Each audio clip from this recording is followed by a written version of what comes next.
Today we'll study about the blood transfusion. Basically, it is putting the new blood into the person's body. It is used to maintain adequate circulation to and remove the harmful blood volumes, replacing the specific blood components. Right now, the whole blood can be, whole blood can be transfused, or the part of the blood can be transfused. Now, the procedure is collection of the sample. In this, the area of the arm over the antecubital vein is cleaned and swabbed with the antiseptic. Now we'll apply the local anesthetic injection, and then sterile needle is injected into the vein, because to prevent this pain, so we use anesthetic. Now needle is collected with the bottle.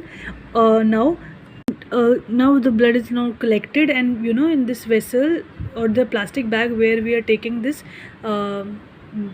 blood sample, we'll put an anticoagulant over it or dextrine, because our blood contain calcium and all, which cause the coagulation of the blood, so they prevent it.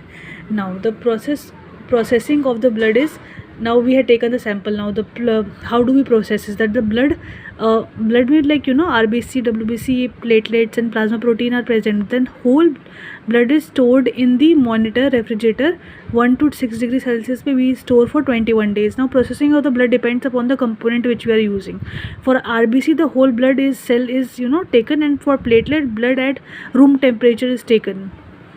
Now the storage conditions are this: the blood is collected at 4 to 6 degrees Celsius for 21 days, and blood sterility should be checked before the transfusion.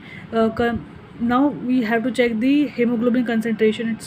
It should be like more than equals to 9.3 gram per deciliter. Factor affecting the storage is distorting the during storage, or because RBC may be damaged, so you have to check it.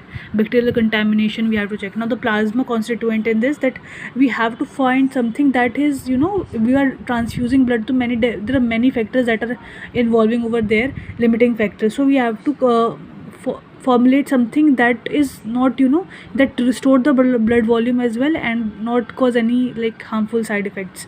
So the Grainwall and Engelman had suggested the dextrine, and the ideal property should be isosmotic to the blood, when viscosity should be good, not pyrogenic, and these are the properties. Now the substituent we use is polyvinyl